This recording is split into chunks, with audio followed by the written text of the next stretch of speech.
اعوذ باللہ من الشیطان الرجیم بسم اللہ الرحمن الرحیم الحمد للہ الذی تحیرت العقول والافہام فی کبریاء ذاتہ ودل علی وحدانیتہ نظام و مصنوعاتہ الصلاة والسلام وتحیت والاکرام علی اشرف المقربین وقدوۃ النبیین سیدنا و مولانا ابی القاسم محمد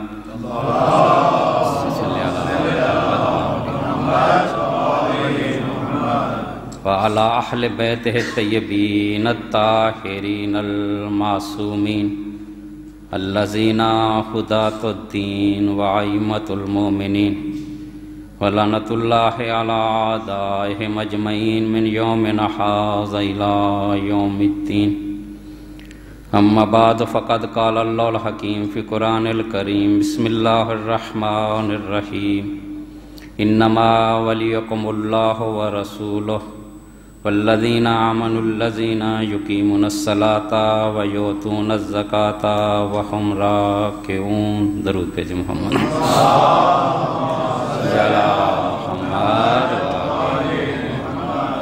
ایک بار پھر درود پیج محمد وآل محمد کی ذات۔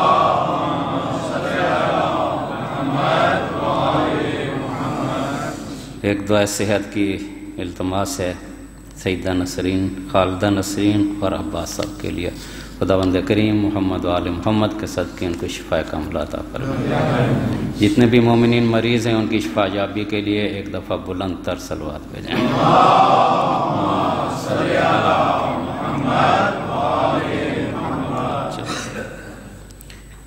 کل میں نے یہ بات کی تھی کہ اللہ کی ولایت اس وقت تک حاصل نہیں ہو سکتی جب تک اس کے رسول کی ولایت حاصل ہو۔ رسول خدا کی ولایت کو تسلیم کیے بغیر کوئی بھی خدا کی ولایت کو نہیں پا سکتا۔ رسول کی اطاعت کیے بغیر کوئی بھی اللہ کی اطاعت نہیں کر سکتا، اور رسول کی اطاعت کے بغیر کوئی بھی اللہ کا محبوب نہیں ہو سکتا۔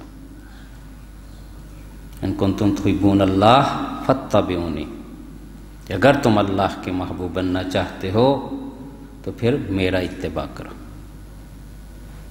کون ہے یہ رسول؟ جو قطب عالم امکان ہے، جس کی وجہ سے یہ پوری کائنات منظر شہود پہ آئی ہے۔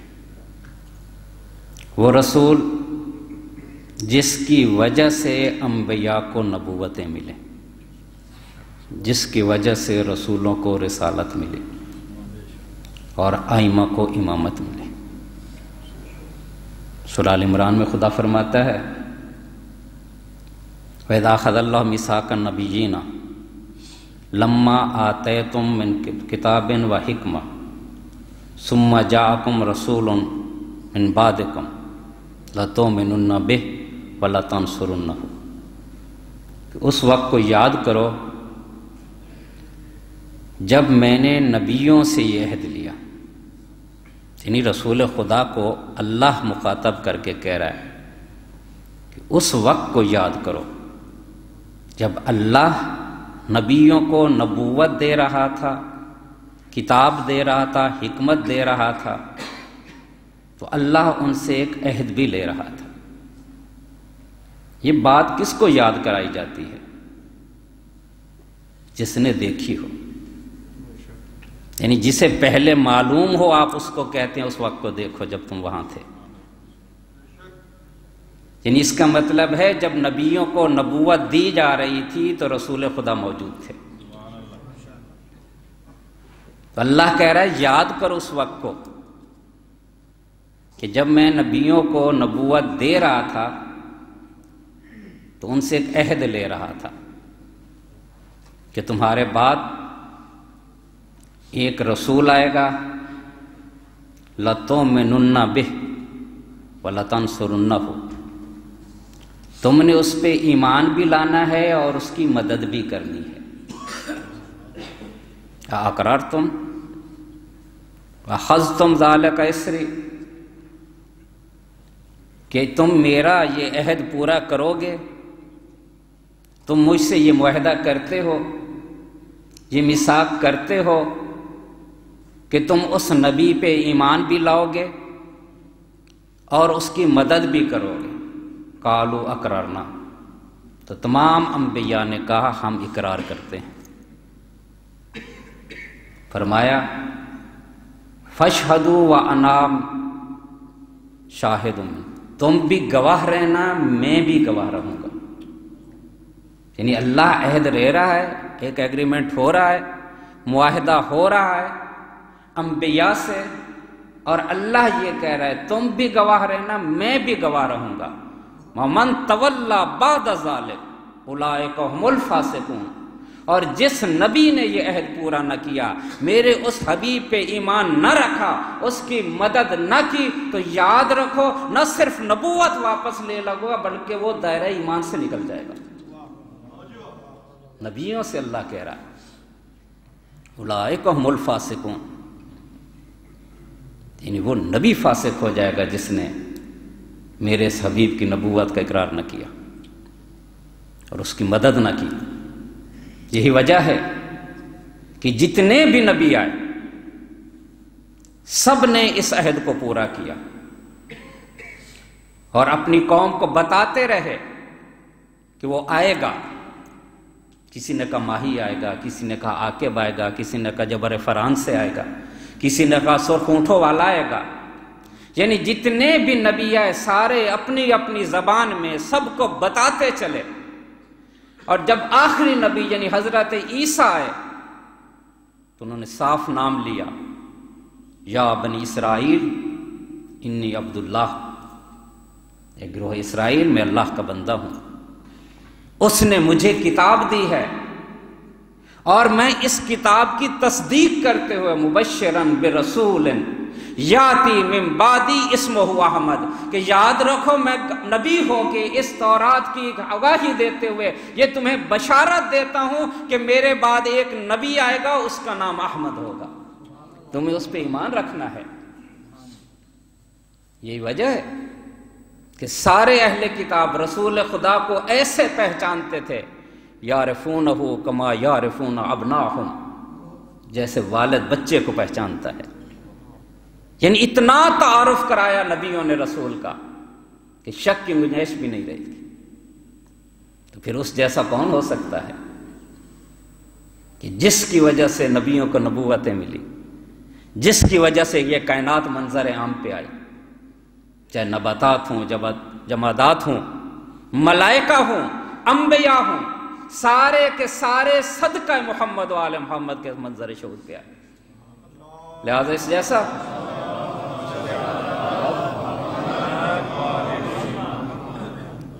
جیسا کوئی نہیں ہو سکتا۔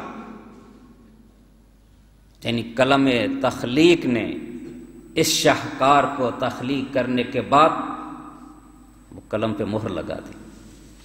نہ عالم عرش میں ایسا نظر آیا، نہ عالم فرش میں ایسا نظر آیا، نہ باطن میں نظر آئے گا، نہ ظاہر میں نظر آئے گا، نہ آیا ہے نہ آئے گا۔ یہ تمام انبیاء سے افضل، تمام ملائکہ سے افضل، تمام اوصیاء سے افضل، تمام اولیاء سے افضل۔ تو اس جیسا کوئی نہیں ہو سکتا مگر جنہیں یہ خود کہہ دے کہ یہ مجھ جیسے ہیں۔ اللہم ان ہؤلاء اہل بیتی خاصتی وحامتی، لحمہم لحمی دمہم دمی، یولمنی ما یولمہم، انا حرب لمن حاربہم ولا سلم لمن سالمہم وانا عدو من عاداہم، کہ پروردگار یہ میرے اہل بیت ہیں، ان کا گوشت میرا گوشت، ان کا خون میرا گوشت، ان کا دشمن میرا دشمن، ان کا دوست میرا دوست، یعنی ہم سب ایک ہیں۔ کیوں؟ لأنہم منی وانا منہم، کیونکہ یہ مجھ سے ہیں میں ان سے ہوں۔ یعنی کوئی نہیں ہو سکتا رسول کے ایسا۔ مگر وہی ہو سکتے ہیں جس نے خود رسول کہہ دے یہ مجھ جیسے ہیں، اور انہی کے صدقے میں کائنات بنی۔ یا ملائکتی و یا سکان سماواتی ما خلقت سماء مبنیتا ولا ارضا مدہیتا ولا قمرا منیرا ولا شمسا مضیتا الا فی محبت حول اہل البیت۔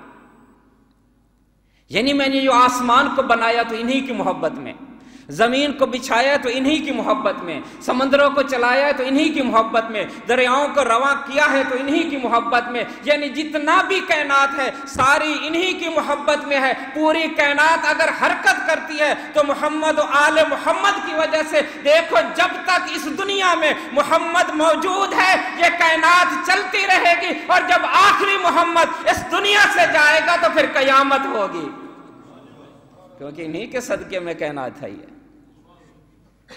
جب تک یہ ہے یہ کائنات چلتی رہے گی۔ جس دن آخری محمد چلا گیا تو پھر کائنات بھی ختم ہو جائے گی۔ افضل ہے یہ رسول ہر کائنات کے ذرے سے۔ امام صادق علیہ السلام یہ روایت نقل کرتے ہیں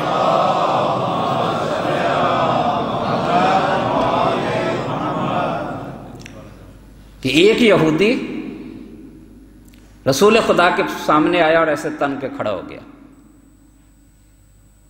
اور آ کے کہتا یا محمد انت افضل ام موسیٰ، آپ افضل ہیں یا موسیٰ؟ کون موسیٰ؟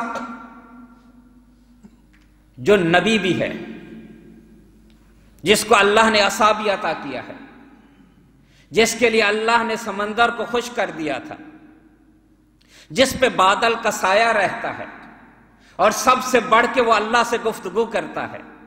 آپ افضل ہیں یا موسیٰ افضل ہے؟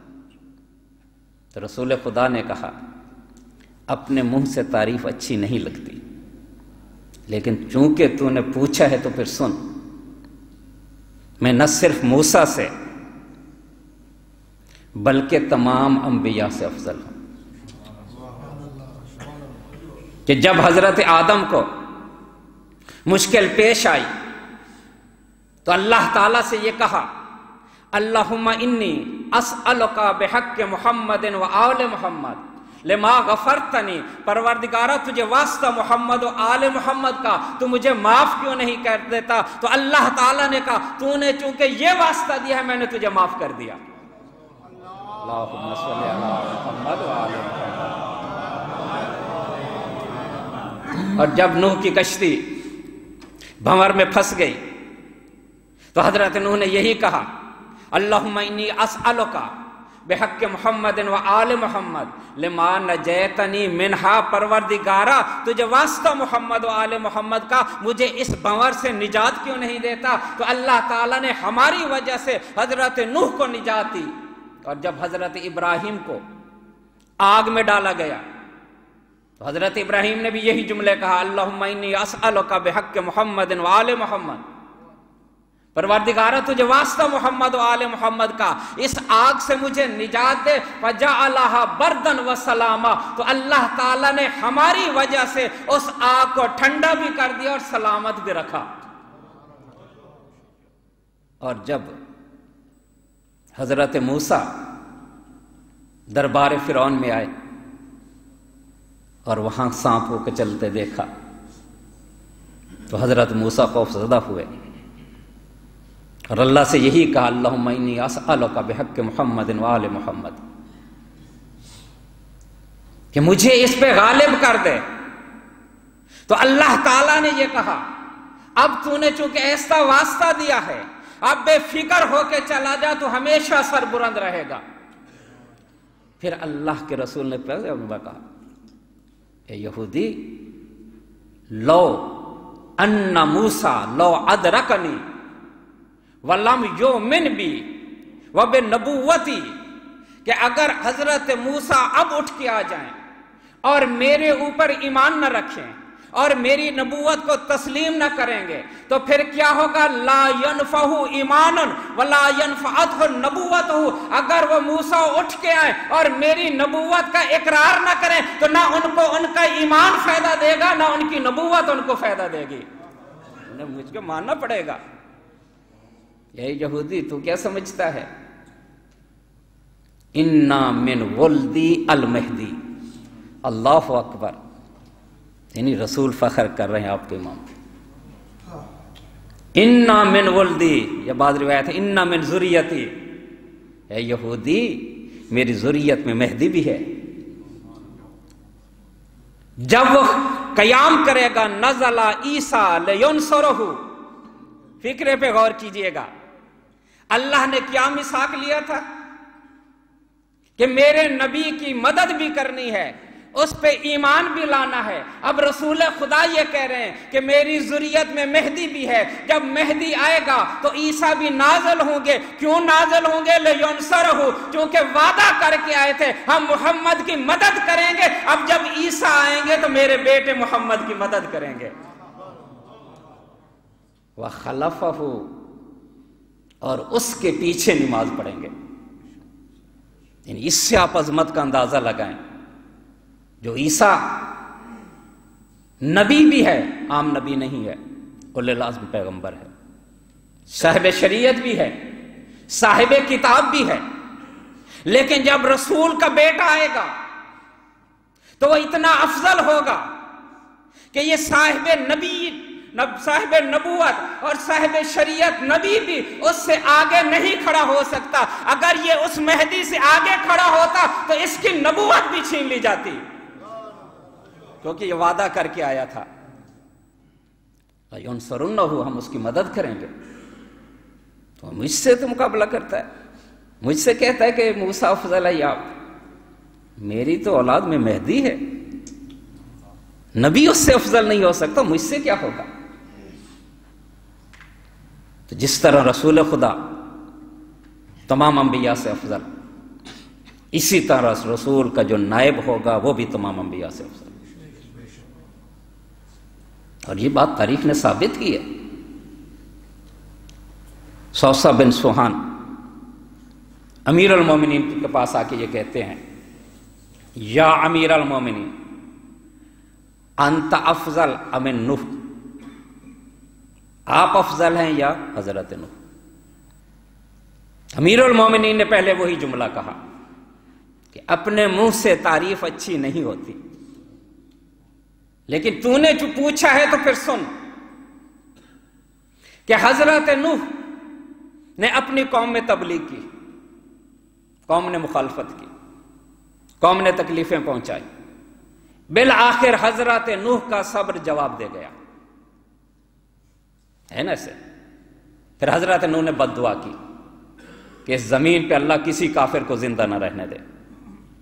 تو پوری دنیا کتنے بچے تھے حضرت نوح کے ساتھ؟ یعنی حضرت نوح کی بد دعا کا اثر تھا۔ یہ بد دعا کیوں کی؟ صبر نہ کر سکے۔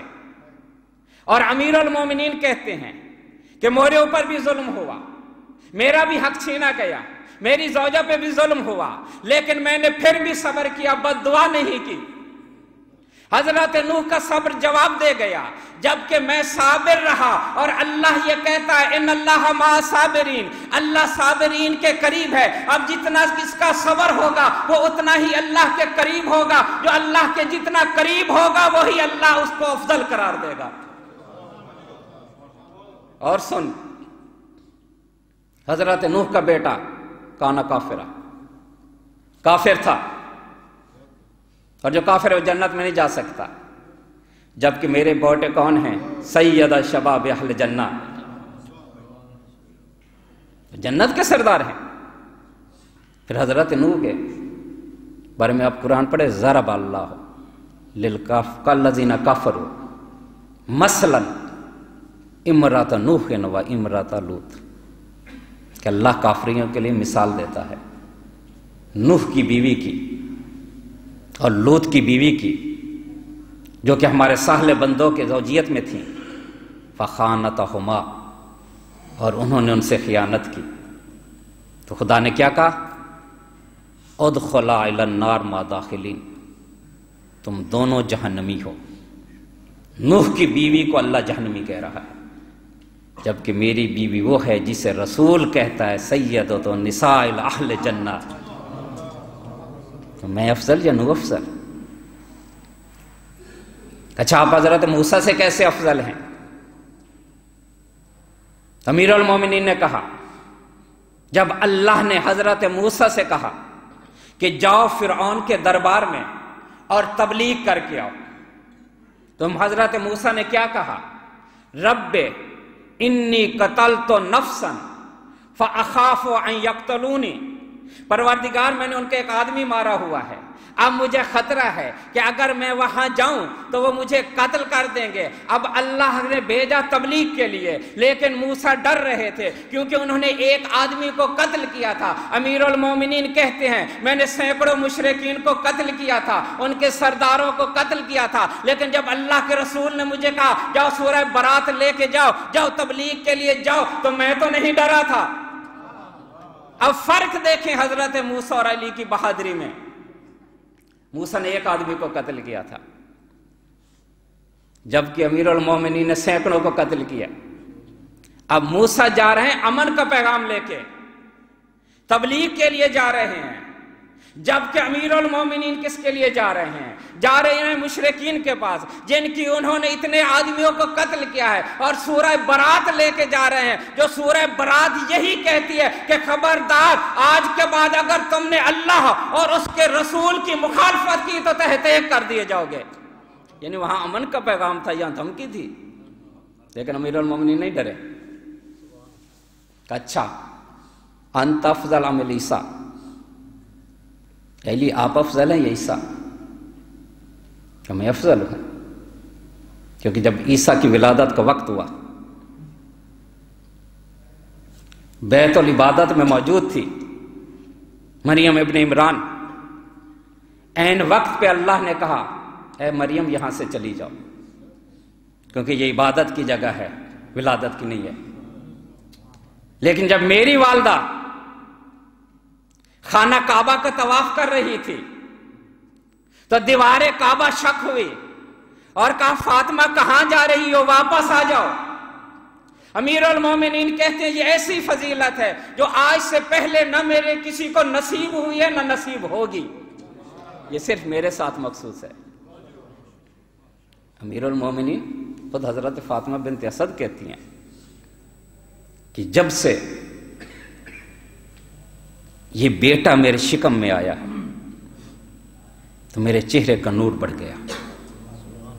کہتے ہیں ایک دن میں خانہ کعبہ میں جا رہی تھی تو خانہ کعبہ کے بت گر کے میرے قدموں میں آ پڑے، تو میں نے اپنے شکم پہ ہاتھ پھیر کے یہ کہا یا قرۃ عین سجدت لک الاصنام داخلا کیف شانوں کا خارجہ، اے میرے بیٹے ابھی تو شکم کے اندر ہے اور تیری شان یہ ہے کہ کعبہ کے بت اڑ کے تیری قدموں میں آ کے گرتے ہیں، جب تو ماں کے شکم سے باہر آئے گا پھر تیری شان کیا ہوگی۔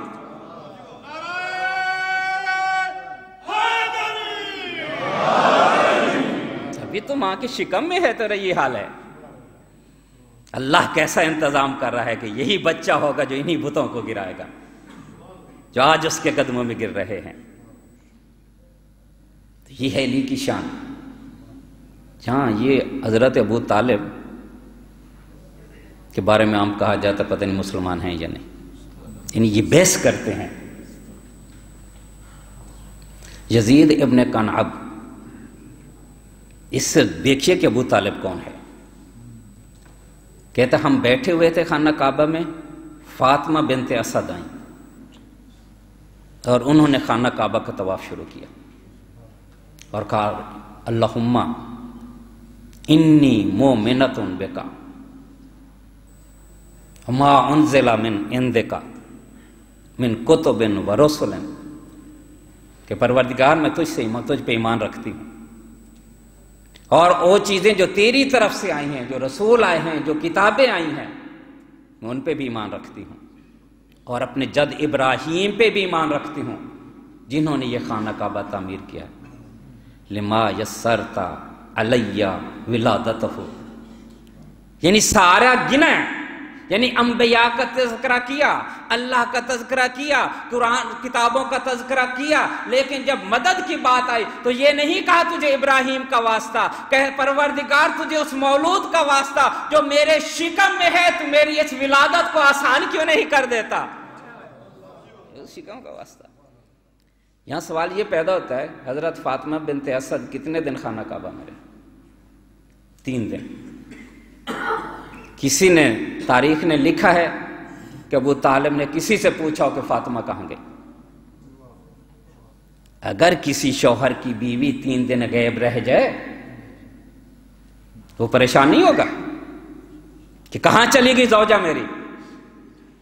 لیکن ابو طالب کیوں نہیں پریشان ہوئے؟ انہوں نے کیوں نہیں کسی سے پوچھا؟ یہ دلیل ہے کہ حضرت ابو طالب کو پتا تھا کیا ہونے والا ہے۔ اب میں کہتا ہوں آپ اس پہ بحث کیا کریں کہ ابو طالب ولی خدا تھے یا نہیں، نہ اس پہ بحث کریں مسلمان تھے یا نہیں۔ جب رسول خدا کی ولادت ہوئی تو حضرت فاطمہ بنت اسد حضرت ابو طالب کے پاس آئی، آ کے یہ کہتی ہیں انی رأیت لیلۃ عجبا،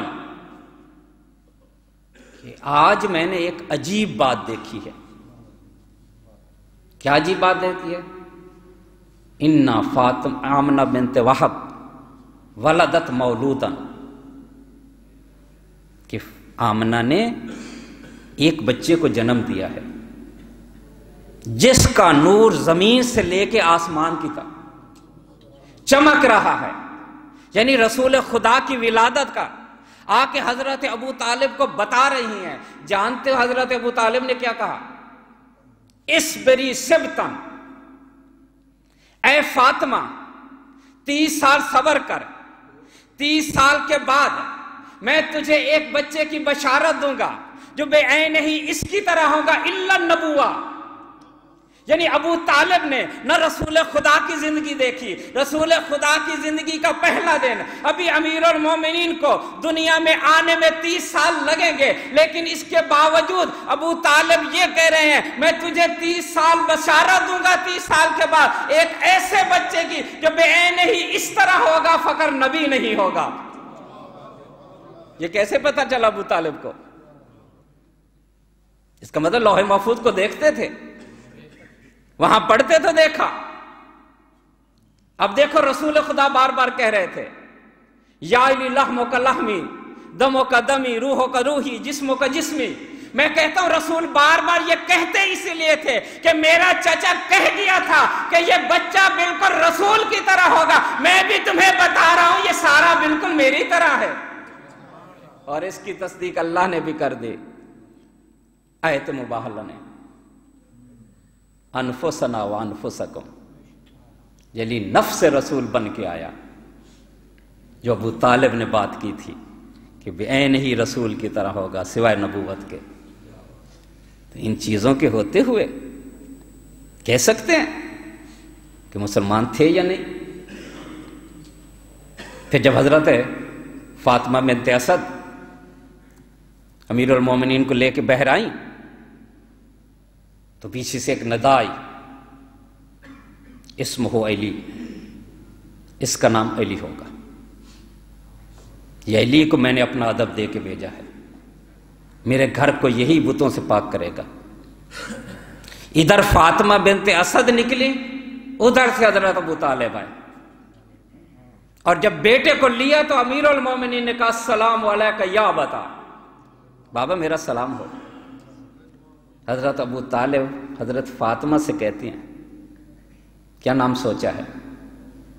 کہ ندائے غیبی آئی تھی کہ اس کا نام علی ہے۔ حضرت ابو طالب نے کہا میں خود پوچھوں گا۔ تو پہاڑ پہ آئے کوہ ابو قبیس، اور ایک شیر کی شکل میں یہ کہا یا رب یا ذل غسق الدجی والقمر المبتلج المزی بین لنا فی حکم کل مزی ماذا تری فی اسم ذی الصبی۔ اے کالی رات کے مالک، اے چمکتے ہوئے چاند کے خالق، تیری مقضیہ، تیری حکمت کیا ہے کہ تو نے اس بچے کا نام کیا رکھا ہے، ہمیں بھی بتا دے۔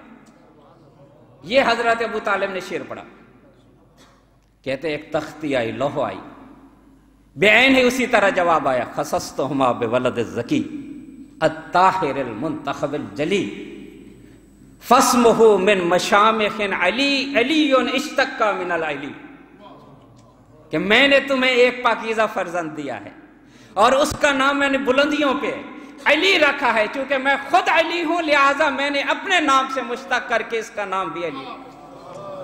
کہتے ہیں یہ لوح جو ہے،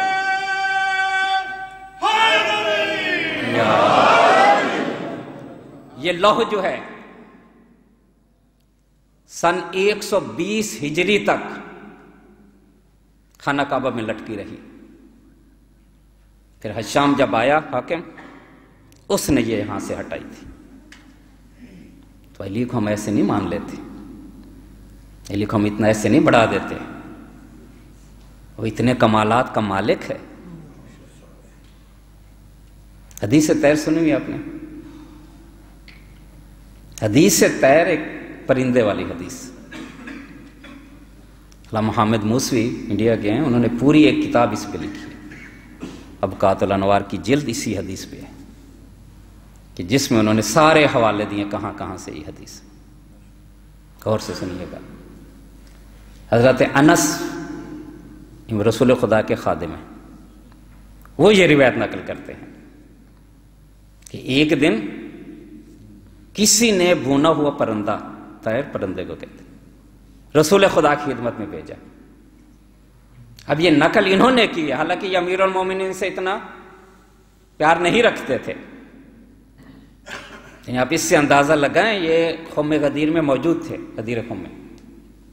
امیر المومنین نے جب مقام رحبہ میں لوگوں سے یہ کہا کہ کون ہے جس نے وہاں میری ولایت کا اعلان سنا تھا اور میرے بازو کو رسول کے بازو میں دیکھا تھا، تو تقریباً 30 افراد نے اٹھ کے گواہی دی، یہ بیٹھے رہے۔ تو امیر المومنین نے کہا انس تو نے نہیں دیکھا تھا؟ کہا مجھے نہیں معلوم، شاید میں نے نہیں دیکھا تھا، بس یہ جملہ کہنا تھا کہ امیر المومنین نے بارگاہ الہی میں دست دعا بلند کیا اور کہا پروردگار اگر اس نے وہاں نہیں دیکھا تھا تو آج کے بعد یہ کوئی چیز بھی نہ دیکھے گا۔ کہتے وہی نتیجہ ہوا، اس کے بعد انہیں کچھ نظر نہیں آیا، اور پھر ہر مقام پہ گواہی دیتے تھے کہ کاش علی کی ولایت کی گواہی دیتا تو یہ منظر نہ ہوتا۔ تو یہی روایت نقل کرتے ہیں کہ پرندہ کسی نے بھیجا، میں نے دسترخوان بچھایا، پرندہ اس پہ رکھا اور رسول خدا کو اطلاع دی۔ رسول خدا دسترخوان پہ تشریف لائے اور یہ دعا کرتے ہیں، اللہم ایتنی بحب خلق الیکا، پروردگار اسے بھیج جو پوری کائنات میں تجھے سب سے زیادہ محبوب ہے، یعنی اب جو آئے گا وہ اللہ کا سب سے زیادہ محبوب ہوگا، وہ جو آئے گا وہ جبرائیل سے بھی افضل ہوگا، جو میکائیل سے بھی افضل ہوگا، اسرافیل سے بھی افضل ہوگا، آدم اور نوح سے بھی افضل ہوگا، ابراہیم سے بھی افضل ہوگا۔ یہ بات انس نے بھی سمجھ لی تھی کہ جب رسول یہ کہہ رہے ہیں کہ جو پوری مخلوق سے زیادہ افضل ہو اس کو بھیج، تو کہتے ہیں میں تیزی سے دروازے کی طرف بھاگا کہ اگر ہمارے قبیلے کا کوئی شخص جا رہا ہے تو اس کو بلا لاؤں اور رہتی دنیا تک یہ ہمارے لیے فخر کا باعث بن جائے کہ ہمارے قبیلے کا وہ آدمی تھا جو اللہ کو سب سے زیادہ محبوب ہے۔ کہتا میں دروازے میں دیکھا کوئی بھی نہیں تھا، میں نے دروازہ بند کر دیا۔ جو ہی میں دروازہ بند کر کے موڑنے لگا دستک ہوئی، میں نے اندر سے پوچھا کون؟ کہا علی ابن ابی طالب۔ کہا کیا کام ہے؟ کہ رسول سے ملنا ہے، رسول مصروف ہے، چلے جاؤ۔ کہتا علی واپس چلے گئے، میں پھر آیا، ابھی میں وہاں پہنچا پھر رسول وہی دعا مانگ رہے ہیں کہ پروردگار بھیج اس کو جو سب سے زیادہ تجھے محبوب ہے۔ ادھر دعا ختم ہوئی، ادھر پھر دستک ہوئی، میں گیا تو میں نے پوچھا کون؟ کہا علی ابن ابی طالب۔ کہا یا علی میں نے آپ کو کہا ہے کہ رسول مصروف ہیں. علی واپس چلے گئے. تیسری بار میں آیا تو پھر رسول خدا وہی دعا مانگ رہے تھے. جب دعا ختم ہوئی پھر دستک ہوئی. میں پہنچا تو میں نے پوچھا کون؟ کہا علی ابن ابی طالب. تو میں نے کہا علی میں آپ کو بار بار کہہ رہا ہوں کہ رسول مصروف ہے، آپ پھر آ جاتے ہیں. کہتے علی کو جلال آیا. علی نے پاؤں کی ٹھوکر ماری، دروازہ کھل گیا. کہا اللہ کا رسول مجھے بار بار بلا رہا ہے، تو کہتا ہے مصروف ہے.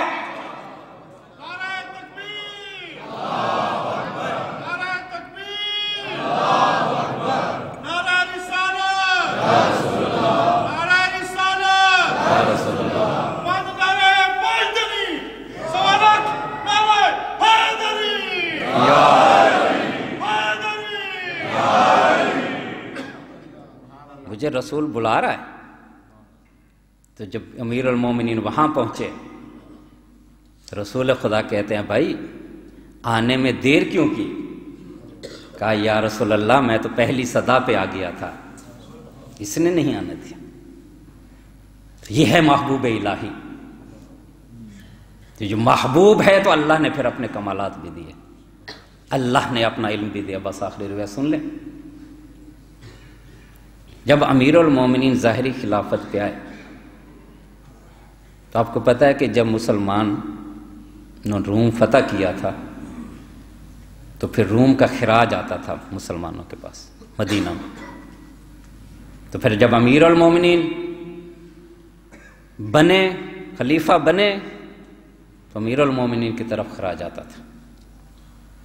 تو ایک دفعہ امیر شام نے یہ بات لکھی شہنشاہ روم کو کہ خلیفہ مسلمانوں کو میں ہوں، میں ان کا حاکم ہوں، لہٰذا آئندہ خراج ادھر بھیجا جائے. حیران ہو گیا بھی یہ کیا ہو گیا، یہ دو خلیفہ کیسے ہو گئے؟ تو اپنے وزیر سے پوچھتا اب کیا کریں؟ تو کہتے یہ کوئی مشکل بات ہی نہیں ہے، ہم ایک سوال لکھتے ہیں، دونوں کی طرف بھیجتے ہیں، بھیجتے ہیں امیر شام کی طرف، اور اس سے کہتے ہیں اس سوال کا جواب دو اور ساتھ قرآن کی آیت ہو. ظاہر جو خلیفہ ہے مسلمانوں کا تو مسلمان کی کتابوں کو جانتا ہوگا، مسلمانوں کی کتاب کا عالم ہو. تو کہتا سوال کیا؟ سوال ہی تو منتخب کر. بات سمجھ میں آ رہی ہے نا؟ توجہ ہے نا میری طرف؟ کہتا سوال یہ ہے کہ لا شے کیا ہے؟ شاید اب تو عربی جانتے ہیں نا، کچھ بھی نہیں کیا ہے.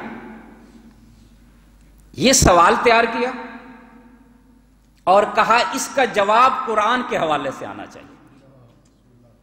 اب یہ قاصد روم پہنچ گیا، شام نزدیک تھا، وہ بارڈر ملتا تھا. کہ یہ سوال ہے، اگر آپ خلیفہ رسول ہیں تو اس کا جواب دو. پڑھا کب بے وقوف ہو، ادھر کہے تو لاش ہے، کچھ نہیں، پھر کہے تو کیا ہے؟ جب کچھ نہیں ہے تو کچھ نہیں ہے. کہتے نہیں شہنشاہ نے یہی کہا کہ اس کا جواب دیں تب خراج ملے گا، وغیرہ نہیں ملے گا.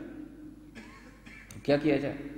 تو آپ کو پتہ عمر عاص وزیر تھے ان کے، مصر کی حکومت کے لالچ میں آئے تھے. جو تو مسئلہ ہی نہیں ہے، یہ تو ابھی حل کر لیتے ہیں سوال. کہتے وہ کیسے؟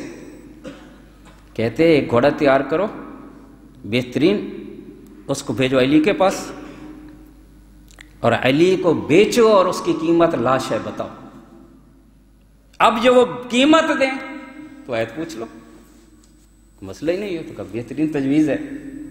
اس طرح ایک گھوڑا تیار کیا گیا. قاصد کو کچھ دن ادھر ہی ٹھہرو. گھوڑا تیار کیا گیا، کوفہ میں پہنچے. یہ امیر المومنین اپنے بیٹے امام حسن کے ساتھ ٹہر رہے تھے. یہ شامی پہنچ گیا، یا امیر المومنین گھوڑا بیچنے آیا ہوں، آپ نے خریدنا ہے. ظاہر جنگ کا دور تھا. تو امیر المومنین کہاں خریدنا ہے، کتنی قیمت ہے؟ مولا اس کی قیمت لاش ہے. تو جب کہا اس کی قیمت لاش ہے تو امام حسن سے کہتے ہیں بیٹا ایک مٹھی ریت کی اٹھا کے اس کی جھولی میں ڈال دو. کہا مولا یہ کیسی قیمت ہے؟ کہا قرآن نے اسی کو لاش ہے کہا ہے. کیا سورہ نور نہیں پڑھی؟ اس میں اللہ یہ کہتا ہے والذین کفروا اعمالہم کسراب بقیۃ یحسب الزمان مان حتی اذا جاء لم یجدوا شیئا، کہ کافروں کے اعمال اس سراب کی مثل ہے جس کو پیاسا پانی محسوس کرتا ہے، لیکن جب وہاں پہ آتا ہے تو لا شے پاتا ہے۔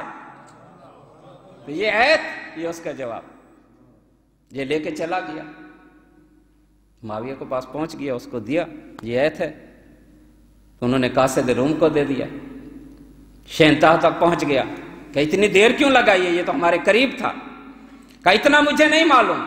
پہلے وہ بحث کرتے رہے، پھر انہوں نے کوفہ کی طرف، کوئی علی تھا اس کی طرف بھیجا ہے اور یہ جواب وہیں سے آیا ہے، تو شہنشاہ نے کہا جواب جہاں سے آیا یہ خراج بھی وہیں جائے گا۔ تو یہ ہے علی جو عالم کل ہے، جو محبوب الہی ہے، جو رسول کا بھائی ہے، جو ہمارا امام ہے۔ لیکن بغض تھا،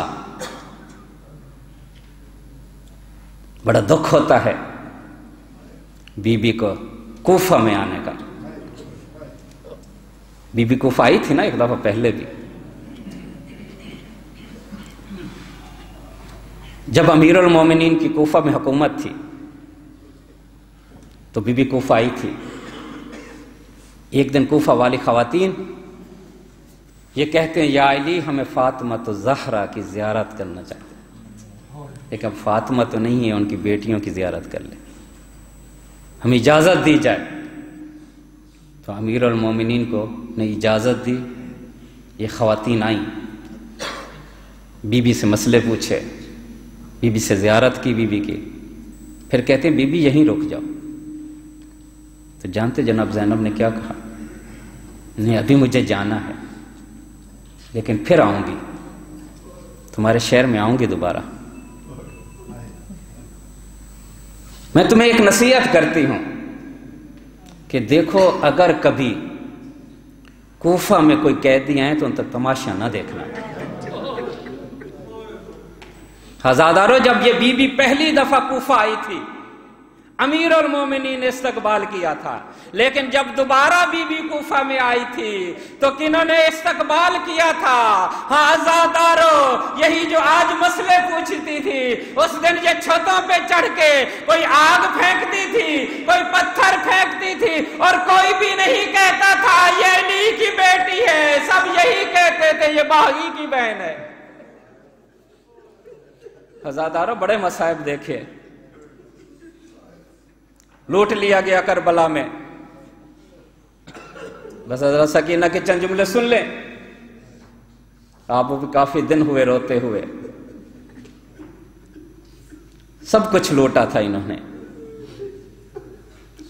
چادریں لوٹ لی، حتیٰ کہ گوشوارے بھی لوٹ لے۔ کس نے لوٹے، کیسے لوٹے؟ بس اتنا معلوم ہے کہ جب سکینہ کے گوشت والے لوٹے گئے تو کرتا سرخ ہو گیا تھا، اور کانوں سے شام تک کانوں سے خون رستا رہا۔ یہ کس نے لوٹے؟ بعض روایتوں نے کہتے ہیں یہ خولی نے لوٹے تھے، یہ خولی تھا جس نے گوشوارے کھینچے تھے۔ تو جب یہ چلا، اس کا گھر کوفہ میں تھا، وہاں پہنچا تو رات ہو چکی تھی۔ اس نے کہا یہ اپنی بیٹی کو گوشوارے دوں گا، لیکن ابھی رات ہے، اگر اس کو اٹھایا تو پریشان ہو جائے گی، کیونکہ بچے کو اگر نیند سے اٹھایا جائے تو پریشان ہو جاتا ہے۔ یہ تو سکینہ کی قسمت تھی، کیسے مومن اٹھاتے تھے۔ اس کے ساتھ اس کی بیوی سوئی ہوئی تھی، اس نے تکیے کے نیچے گوشوارے رکھ دیے۔ اب اس کی بیوی خواب میں دیکھتی ہے کہ ہمارے گھر میں ایک اماری اتری ہے، اس اماری میں ایک بی بی ہے جس نے سیاہ لباس پہنا ہوا ہے، اس کی گود میں ایک بچی ہے، اس کی بچی کے کانوں سے خون گر رہا ہے، اس کے چہرے کے اس کا رخسار جو ہے سرخ ہے، ایسے لگتا ہے جس نے کسی نے تماچے مارے ہوں۔ یہ مومنہ کہتی ہے بی بی تو کون ہے؟ یہ بچی کون ہے؟ اس کو کس نے مارا ہے؟ کہا میں تیرے رسول کی بیٹی فاطمہ ہوں، یہ میرے حسین کی بیٹی سکینہ ہے، تیرے شوہر نے گوشوارے لوٹے ہیں اور وہ چاہتا ہے صبح اپنی بیٹی کو پہنائے. بس یہ دردناک خواب دیکھنا تھا. اس مومنہ کی آنکھ کھل گئی. اس ملعون کو اٹھا کے کہتی ہے اے ملعون بتا تو کہاں سے آیا ہے, تو کس بچی کے گوشوارے لوٹ کے آیا ہے؟ کہا تجھے کیسے معلوم؟ کہا میں نے ایک بی بی کو دیکھا ہے, وہ کہتا ہے یہ سکینہ کی بیٹی ہے اور اس کے کانوں سے گوشوارے لوٹے گئے. کہا میں کربلا سے آیا ہوں, میں نے سکینہ کے گوشوارے لوٹے ہیں اور میں چاہتا ہوں اپنی بیٹی کو پہناؤں. کہ ملعون وہ مر جائے بیٹی جو سکینہ کے گوشوارے پہنے. بس عزادارو, یہ قافلہ کوفہ کی طرف جب جا رہا تھا, ایک مقام پہ وہ نیزہ رک گیا جس پہ سر حسین تھا, آگے نہیں بڑھ رہا. شمر ملعون سید سجاد کے پاس آیا, آ کے کہتا تمہارے بابا کا سر آگے کیوں نہیں بڑھ رہا؟ کہ ملعون جو اس کے سینے پہ سوتی تھی وہ اونٹ سے گر گئی ہے, قافلے کو روکو. عزادارہ قافلے کو روکا گیا. بی بی زینب اونٹ سے اتری, نہ جانے کیسے اتری, اور سکینہ کی تلاش میں گئی. تھوڑی دیر جب پیچھے گئی تو کیا دیکھا؟ ایک برقع پوش بی بی ہے, اس نے اپنی گود میں سکینہ کو بٹھایا ہوا ہے اور پیار کر رہی ہے. بی بی زینب یہ کہتی ہے اے بی بی تیرا مجھ پہ بڑا احسان ہے, تو اس بی بی کو پیار کر رہی ہے. واقعہ کربلا کے بعد کسی نے اسے پیار نہیں کیا, لیکن میں اسیر ہوں, میں مجبور ہوں, میں اس کا بدلہ نہیں دے سکتی. ہاں قیامت کے دن اپنی ماں فاطمہ سے کہوں گی, وہ تجھے بدلہ دے گی. بس یہ کہنا تھا. بی بی نے نقاب اٹھایا, کہا بیٹی فاطمہ پہچانو تمہاری ماں فاطمہ ہوں. بس یہ سننا تھا. بی بی زینب نے اقامہ دیکھ ہمارے مردوں کو ذبح کر دیا گیا, ہمارے خیموں کو جلایا گیا, ہماری چادریں لوٹی گئی, اب دیکھ ہمیں قیدی بنا کے کوفہ اور شام کے بازاروں میں پھرایا جا رہا ہے. سیعلم الذی ظلموا ای منقلب ینقلبون.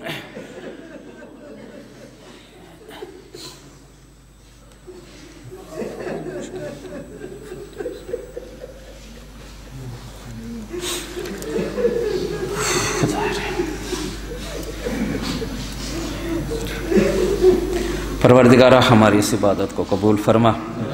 یا اللہ محمد و آل محمد کا واسطہ عزادار جہاں کہیں بھی ان کی جان مال عزت آبرو کی حفاظت فرما. یا اللہ محمد و آل محمد کا واسطہ جو مومنین مشکلات کا شکار ہیں ان کی مشکلات کو حل فرما, خصوصاً سید طالب حسین اور سید زاہد منصور. پروردگارہ اور بھی جو مومنین حاجات رکھتے ہیں ان کی حاجات کو برلا.